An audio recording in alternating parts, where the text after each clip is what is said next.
Hi, friends. Today I wanted to talk a little bit about energy. Now, when I say energy, I don't mean, the energy that powers your home or the energy you get from eating food. When I say energy, I mean personal energy, the stuff that determines whether you're going to be motivated or inspired to do something. So, the first thing I want to talk about with respect to energy is how it relates to time. So most of us spend our days kind of thinking about, okay, how much time is there in this day? How am I going to break it up? How am I going to use each slot that I have? How am I going to make the most of every minute? But it often sort of ignores the key part of whether we're going to actually be able to do what we want to do. Is if you don't have the energy to do it, you can have all the time in the world, and you're really not going to get very far. So that's the interesting thing about energy, is that sometimes when you're trying to work on something that doesn't really energize you, you can really struggle, and it can seem like time just sort of slows down, and something you were supposed to get done maybe in 15 minutes seems to take forever. Procrastination can come up too, but even as you're doing it, it really seems to slow things down. On the flip side, when you're doing something that really feels engaging to you and energizing to you, you don't even notice time. Hours can go by and you don't have any concept of what time it is. So it's interesting that although they are separate concepts, they are related. And so depending on how you sort of optimize your energy, you can sort of warp time in different ways, which is pretty cool. I think some people talk about achieving that state where you don't notice time as flow. There's lots of different words for it, but really it's sort of an alignment between you and these sort of engagements that that connect with you. So what are some of the things that we can start doing? So the first thing is to pay attention, right? A lot of this happens and we're not really noticing. We don't really notice whether something is energizing or not. And so what are the types of things that you can pay attention to? Not just what are the sort of activities that you're doing that may energize you or not.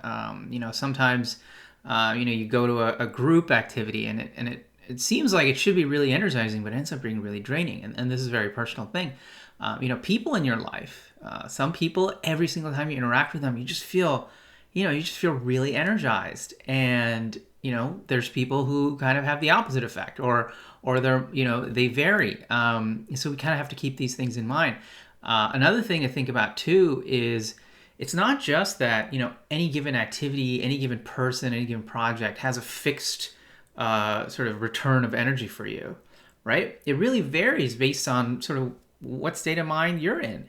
So this happens to me a lot. Like there's this idea of introverts and extroverts, right? Where extroverts get energy going outside and interacting and being social, whereas introverts, they like to sort of stay at home.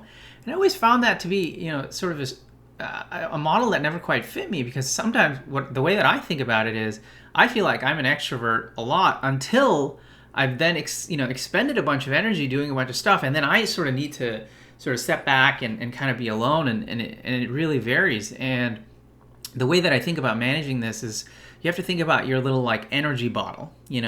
Sometimes you just haven't had much interaction in a while, and for example, a lot of us are sort of sheltering in place right now, and so there's a sort of built up energy that we want to expend, and so that can contrast. Sometimes you can go and spend a bunch of energy, and then your bottle is kind of low. Your bottle may have run out, and so if you don't pay attention to that, what ends up happening is it'll manifest in other ways. In my case, like you might get irritable. You might just sort of become sort of a little bit resentful to people and things like that, or just sort of emotions start triggering when otherwise that may not have happened. So awareness is a super important thing, and understanding that it varies in the context. It's not just a binary, this thing gives me energy and that doesn't.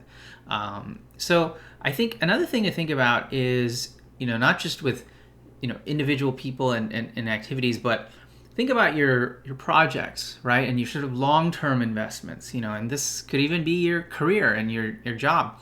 A lot of times when we think about sustainability, we talk about, hey, I'm going to work on this thing, but is it going to be sustainable? Am I going to be able to, get enough financial return on this such that it warrants me keep going and going and going and working on it. But there's another side of that, which is, you can build incredibly financially sustainable businesses, projects, those kinds of things, but they may not be, emotionally or personally sustainable for you because they just take so much out of you, and so that's something to keep in mind as well, is a lot of times people chase sort of a vision of what they see somebody else doing, right? They see somebody else, and we all do this. I do this too. I see somebody and it's like, wow, that person's really successful. They've got this whole model. That sounds great. You know what? I want to try and do that.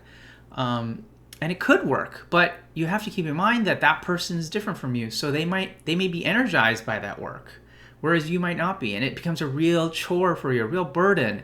And, you might find yourself, think about this. What happens if you succeed, right? If you succeed, you'll actually have built a business or some kind of platform where you are getting, financial returns. There's expectations now that you're going to keep working on this and keep delivering. And meanwhile, it's just really taking it out of you, right? So, again, you have to keep these things in mind, and you may change and evolve over time, right? Some things that used to give you energy, they may not give you energy now. Like I have hobbies and sort of interests in my past that really used to energize me, and now I just, it just doesn't work that way. So the key to all this is always keeping awareness and keeping sort of self-awareness specifically, right?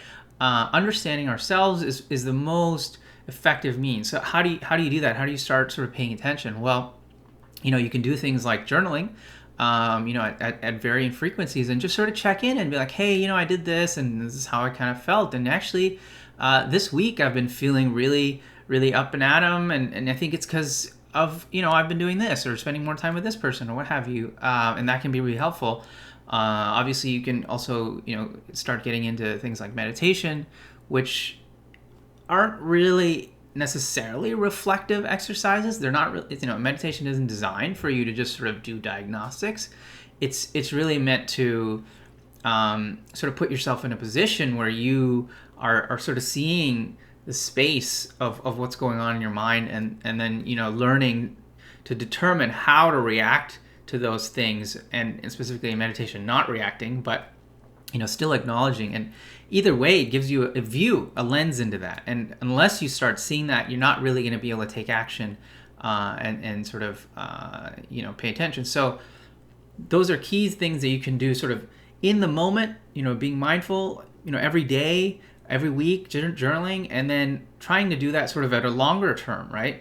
Thinking about like, okay, I haven't really thought about what I'm doing as a whole and how I feel about that versus maybe something else that you've done in the past. I think that although these can be tricky to sort of monitor, I think it's really important because we all deserve to be doing things that energize us. And, it comes across. People, the minute they see you, they can tell, okay, yeah, this person, just the way they're talking about it, and you end up giving energy to other people too. The more you sort of reach this level of alignment.